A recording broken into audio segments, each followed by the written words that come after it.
હું મારા પૌત્ર વિરેન્દ્રના લગ્ન તમારી દીકરી ગૌરી સાથે કરાવવા માંગુ છું.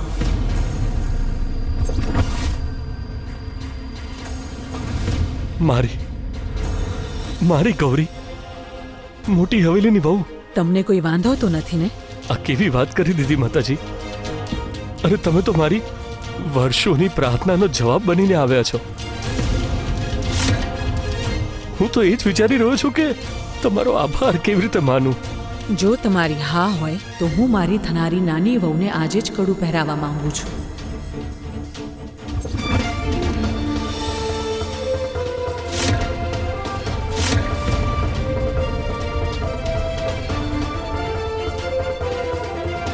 તારો વાયદો યાદ છે ને? હું કંઈ નથી ભૂલતી વિરેન્દ્રજી, અને ગભરાશો નહીં.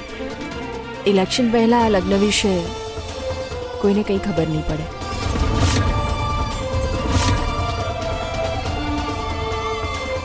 અને ઇલેક્શન પછી મોઢું ખોલવા માટે તું જીવતી નહીં રહે.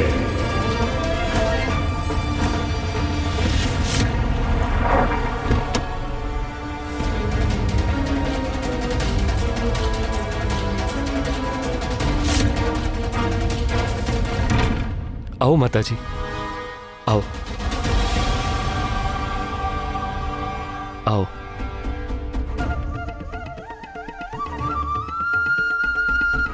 માતાજી બેસો તમે. માતાજી માફ કરજો, અમારું ઘર થોડું નાનું છે. હું તમારા માટે જળ લઈને આવું છું.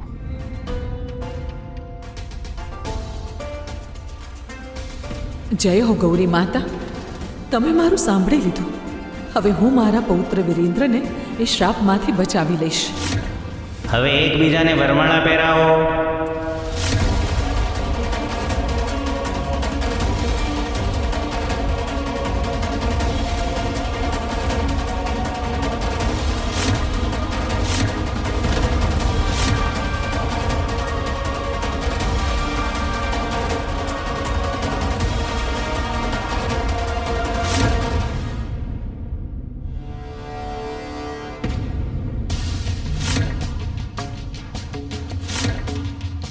આ તો એ જ માતાજી છે જે ગઈકાલે પાર્વતી માતાનો શણગાર લઈને આવ્યા હતા.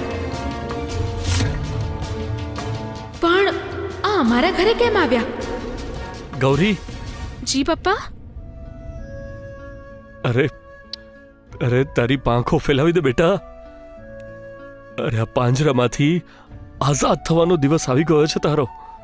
હું કઈ સમજી નહીં પપ્પા. અરે પેલા મોટી હવેલી વાળા માતાજી છે ને, એ એમના પૌત્ર વિરેન્દ્ર પ્રતાપસિંહનું માગું લઈને આવ્યા છે તારા માટે.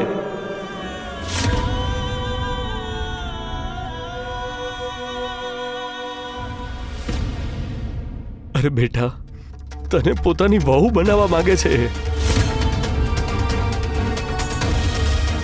અચ્છા, તું એક કામ કર, જે હોળી માટે કપડાં સીવડાવ્યા હતા ને એ પહેરીને જલ્દીથી બહાર આવી જા. ઠીક છે? શાબાશ. પણ પપ્પા.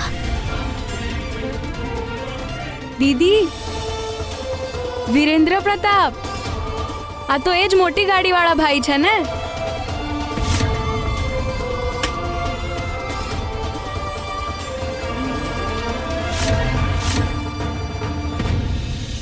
તમારા લગ્ન થશે એમની સાથે, એટલે મારા જીજાજી બનશે. પછી તો હું રોજ ચોકલેટ ખાઈશ અને રોજ મોટી ગાડીમાં ફરીશ.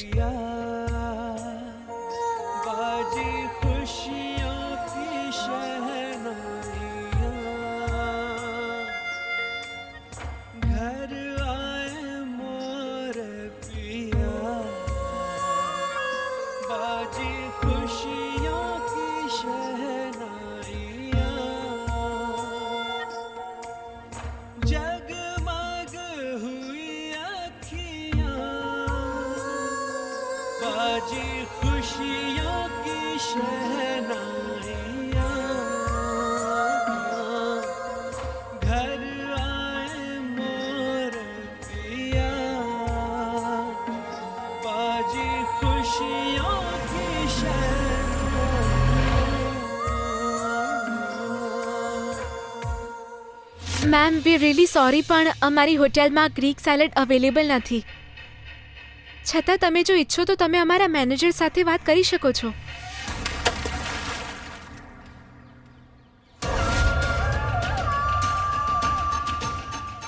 બિલકુલ વાત કરીશું તારા મેનેજર સાથે, કારણ કે હવે વાત ખાલી ખાવાની નથી, તારા જેવી વેઇટ્રેસની પણ છે કે તારી આટલી હિંમત કે તે મને ના પાડી. Call your manager right now.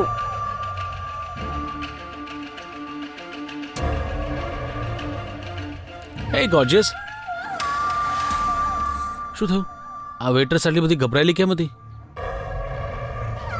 એના હાથમાંથી પાણી ઢોળાઈ ગયું હતું તો એ ડરી ગઈ. ઓહ, એને લાગ્યું કે ક્યાંક હું એની કમ્પ્લેન ના કરી દઉં. મેં તો કહ્યું કે ઇટ્સ ઓકે, ભૂલ તો બધાનાથી થાય છે. યા રાઈટ. અને આમ પણ છે ને, એને તારા જેવા દયાળુ લોકો રોજ નહીં મળતા હોય. બિચારી ડરી ગઈ હશે. એક્સક્યુઝ મી, હું અહીંનો મેનેજર છું. એ વેટ્રેસે મને It's કહ્યું. okay. મારે કોઈ કમ્પ્લેન નથી કરવી. અરે પણ તમે અમારા સ્ટાફ સાથે આ રીતે એ કેમ? બધું છોડો. હું તમારી પાસે આવવાની જ હતી વાત કરવા માટે. હું ક્યારની નોટિસ કરી રહી છું કે તમે તમારી હોટલને કેટલી સરસ રીતે મેનેજ કરો છો. તમે દિલ્હીની પાર્ક સ્ટેન્ડ હોટલ વિશે સાંભળ્યું છે? સાંભળ્યું છે. એ મારા ડેડની છે. વાવ. ડેડ છે ને, ક્યારના અમારી હોટલ માટે મેનેજિંગ સુપરવાઇઝર શોધી રહ્યા છે. એક મિનિટ.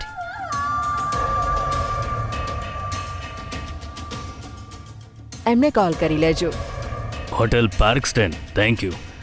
તમારે કોઈ પણ વસ્તુની જરૂર હોય પ્લીઝ મને જણાવજો. ગ્રેટ. તે તેનો દિવસ બનાવી દીધો. અને તે મારો દિવસ બગાડી નાખ્યો. એટલે તારી આટલી મોટી હવેલી છે અહીં, અને તે મને હોટલમાં રાખી છે. મને હતું કે તું મને તારા ઘરે લઈ જઈશ, તારી ફેમિલીને મળાવીશ અને આપણા લગ્નની વાત કરીશ. બટ લાગે છે મેં કંઈક વધારે જ એક્સપેક્ટ કરી લીધું. અરે નારાજ ના થા બાબા. તું જો આમ નારાજ રહીશ તો મારા મૂડની તો બેન્ડ વાગી જશે ને. અને એવું નથી કે હું તને મારા પરિવાર સાથે નથી મેળવવા માંગતો. બસ યોગ્ય સમયની રાહ જોઈ રહ્યો છું. એ પછી દાદી સાથે અને આખા પરિવાર સાથે આપણા સંબંધની વાત કરીશ. બસ થોડી રાહ જોઈ લે ને મારા માટે. તને ખબર છે ને હું તને કેટલો પ્રેમ કરું છું. ચલો માની લીધું મિસ્ટર રુદ્ર બુંદેલા. જ્યાં આટલી રાહ જોઈ છે તો થોડી વધારે જોઈશ, પણ રાહ જોવાના બદલામાં તારે મને કંઈક આપવું પડશે. જીવ આપી દઉં? આ શું બોલી રહ્યો છે? હું વાત નહીં કરું. અચ્છા, સોરી. બોલ, શું જોઈએ છે? હું ઈચ્છું છું જ્યારે તું મને તારા ઘરે લઈ જાય એ પહેલા તું મને ઇન્ડિયન કપડાં અપાવ, કારણ કે મારી પાસે બધા વેસ્ટર્ન કપડાં છે. એન્ડ આઈ વોન્ટ કે જ્યારે હું તારી દાદીથી અને તારા બાકીના પરિવારને મળું તો એમને મારામાં ઘરની થનારી વહુ દેખાય. બસ આટલી જ વાત થઈ જશે.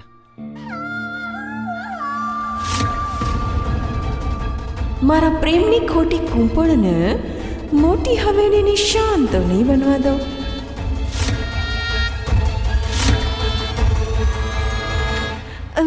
માતાજી, આમ તો લગ્ન સંબંધો સમજી વિચારીને જોડવા જોઈએ ને, હે ને? ઉતાવળમાં તો સંબંધ નથી જોડી રહ્યા ને તમે. એવું કેમ કહી રહ્યા છો તમે? એ શું છે ને માતાજી, તમારી સામે જુઠ્ઠું બોલીને, તમને દગો કરીને ભગવાનને બોડું નહીં દેખાડી શકું. છોકરી વિશે તમને કંઈક કહેવું છે મારે, પણ એકાંતમાં. નહીં તો ને સવાલ છે ને મારા પર જ ઉઠશે. સાવકીમાં છું ને. એવી તો શું વાત છે? અસલમાં વાત એવી છે ને.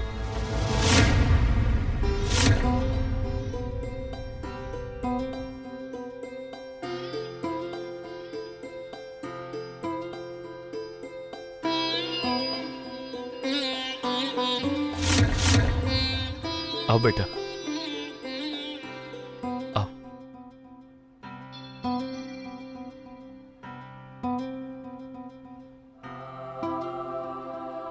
ગૌરી બેટા, જે ભોગ માટે તે તારા હાથે મીઠાઈ બનાવી છે એનાથી તારા દાદી સાસુનું મોઢું મીઠું કરાવ અને એમના આશીર્વાદ લે.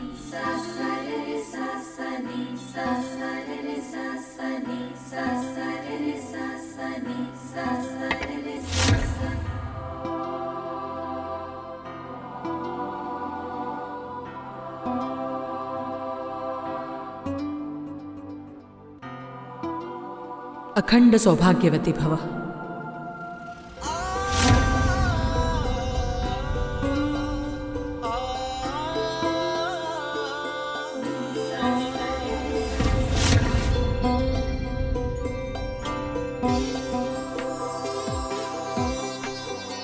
તારો હાથ આપ બેટા.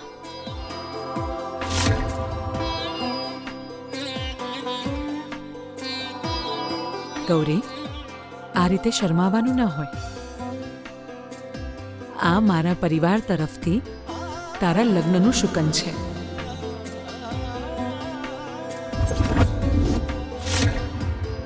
તારો હાથ આપ.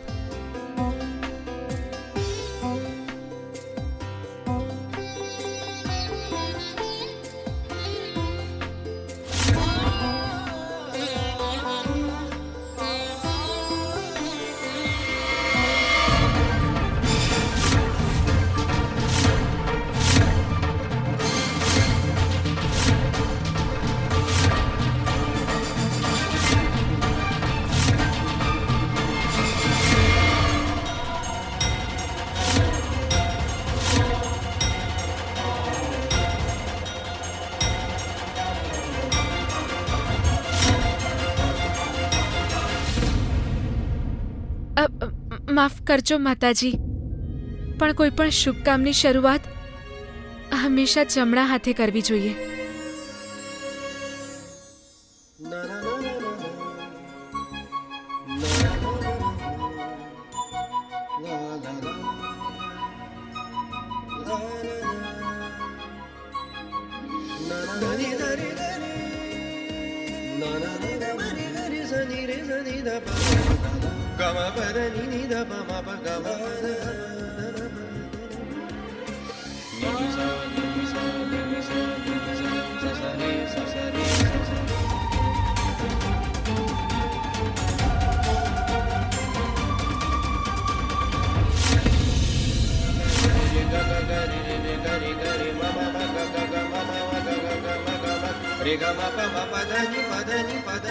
પંડિતજી, જી.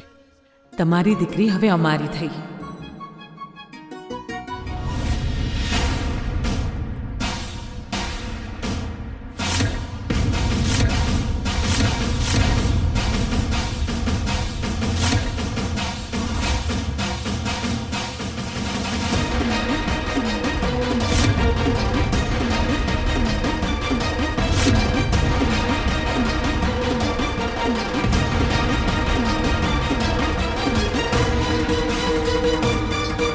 લગ્ન સંપન્ન થયા.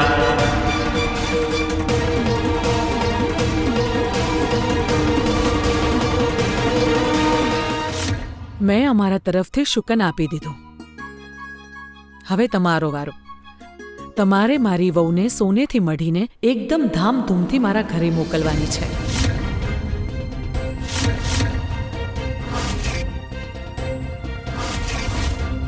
લોકોને એવું લાગવું જોઈએ કે બુંદેલા પરિવારની નાની વહુ આવી રહી છે. કોઈ વસ્તુની ઉણપ ન રહેવી જોઈએ.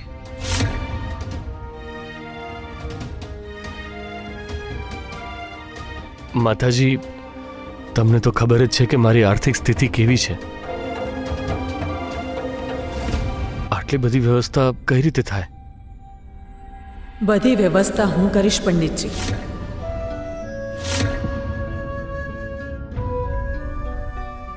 તમારે તો બસ મારી વહુને સજાવીને મંડપ સુધી લાવવાની છે.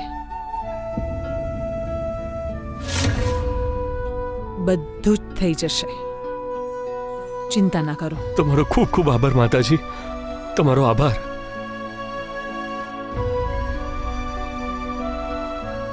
હવે આજ્ઞા આપો, હું પછી આવીશ.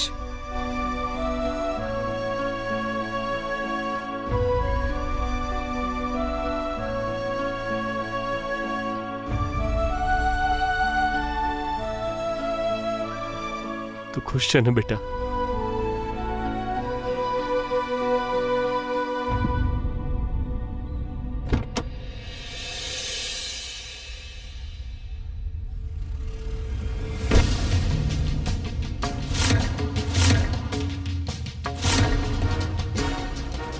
આ કેવું વર્તન છે? મારી ગાડીમાં આવીને બેસવાની હિંમત કેવી રીતે થઈ તારી? માફ કરજો માતાજી, પણ તમારી સાથે ખોટું તો ના થવા દઉં ને. શું મતલબ? તમને યાદ છે ને માતાજી, હું ગૌરી વિશે કંઈક કહેવા જઈ રહી હતી અને ત્યારે ગૌરી આવી ગઈ તો કહી ન શકી. છોકરી વિશે કંઈ કહેવું છે મારે તમને. બોલ, શું કહેવું છે? સમજમાં નથી આવતું માતાજી, કયા મોઢે કહું તમને. આ ગૌરી છે ને, એ ગઈકાલે રાત્રે પૈસા માટે કોઈ છોકરા સાથે એની ગાડીમાં જતી રહી હતી. અરે મેં મારી આંખોથી જાતે જ જોયું છે માતાજી. કોઈ બીજી માં હોત ને તો ના કેમ, પણ શું કરું, મારાથી તો જુઠ્ઠું બોલાતું જ નથી માતાજી. હવે તમે જ કહો માતાજી, આવી છોકરીને તમારા ઘરની લક્ષ્મી બનાવશો કે જેના માથે પહેલેથી જ કલંક હોય?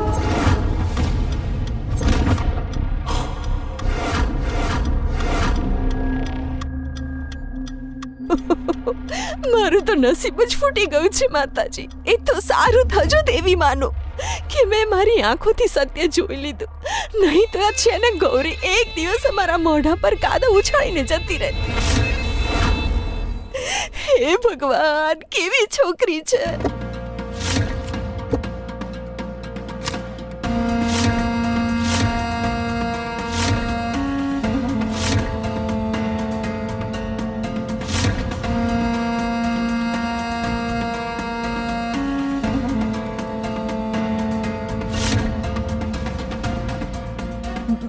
માતાજી, આ શું છે? ઇનામ આપી રહી છું, રાખી લે.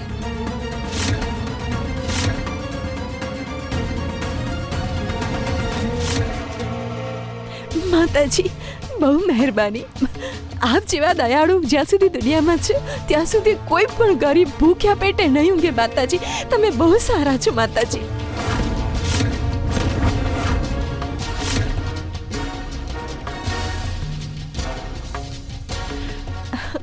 માતાજી, ચાપલુસી કરવાનું ઇનામ તો હું તને આપી ચૂકી છું.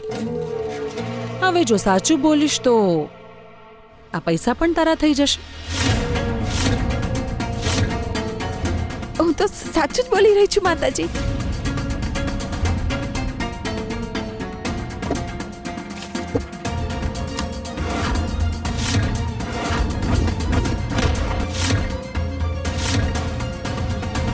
અરે હા, હવે યાદ આવ્યું માતાજી.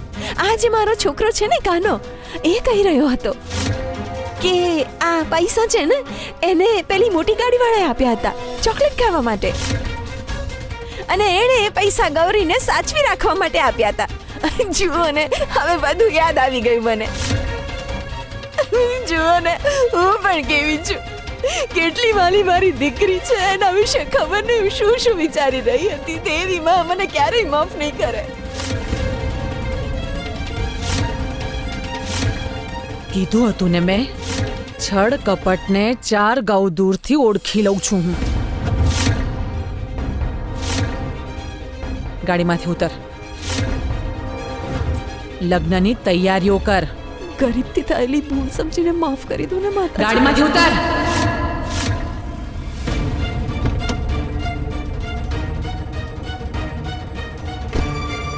માફ કરી દો માતાજી, માફ કરી દો.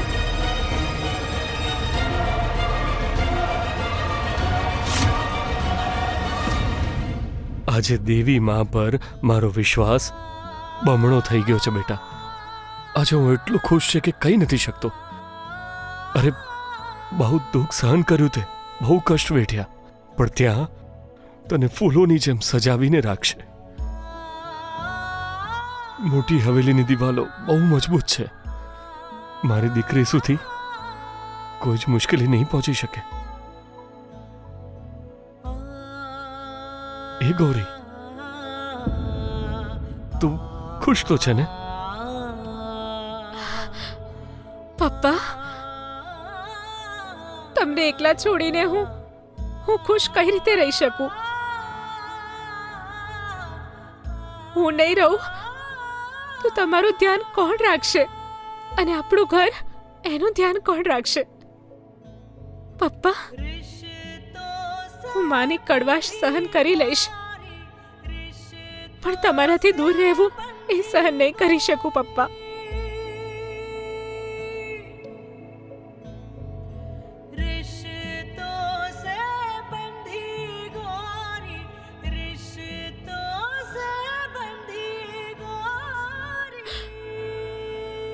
મારે આ લગન મગન નથી કરવા પપ્પા, મારે અરે, નથી કરવા.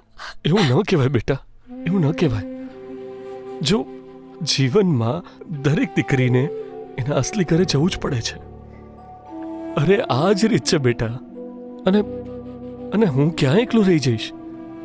મારી પાસે તારી યાદો હશે ને? હા, અને જ્યારે પણ મન થાય ને તારા પપ્પાને મળવાનું, તો મોટી એસી ગાડીમાં આવી જજે. એક નંબર.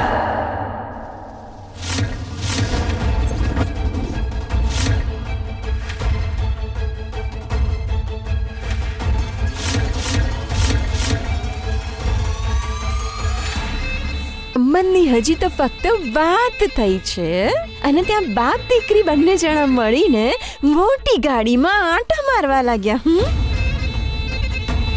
ચલો, બહુ ખુશી મનાવી લીધી બાપ દીકરીએ. હવે આ કડું મને આપી દો.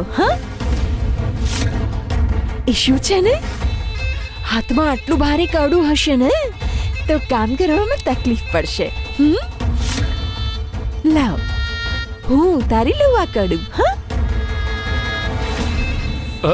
રજની આ શું કરી રહી છે? અરે કેમ ઉતારી રહી છે એનું કડું? તમે વચ્ચે ના બોલો પંડિતજી, એ જ સારું રહેશે.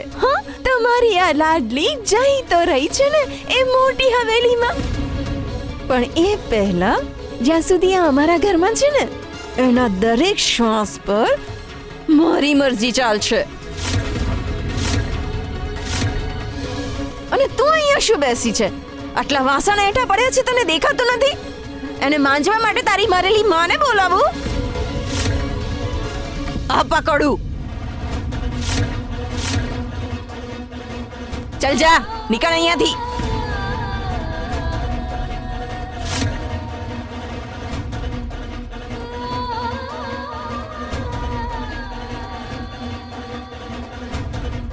તારા મનમાં જેટલી નફરત છે ને એ બધી કાઢી નાખ મારી દીકરી પર. ગણતરીના 4 દિવસ બાકી છે તારો અત્યાચાર સહન કરવા માટે.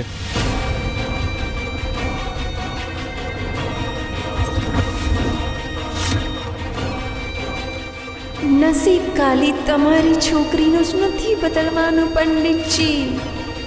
નસીબ તો આજે મારું ચમકવાનું છે.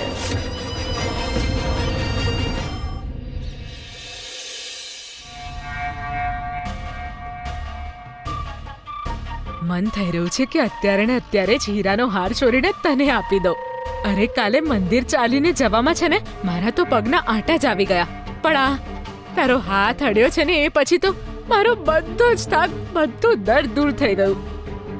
હવે વિચારી રહી છું કે સારું જ કર્યું કે કોઈ અમીર ઘરની વહુ ઘરમાં ન લઈ આવી, નહીં તો એ થોડી કરત મારી આટલી સેવા.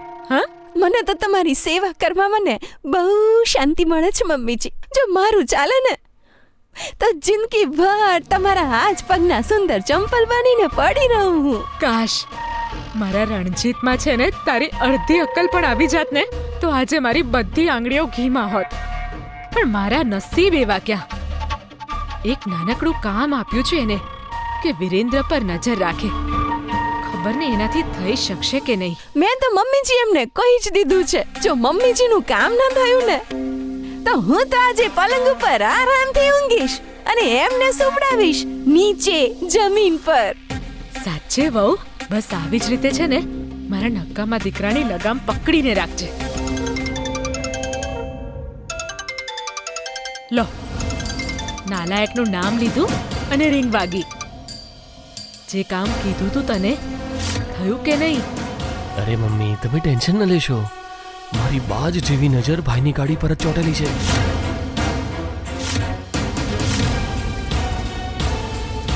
ભાઈ બજારમાં કોઈની રાહ તો જોઈ રહ્યા છે.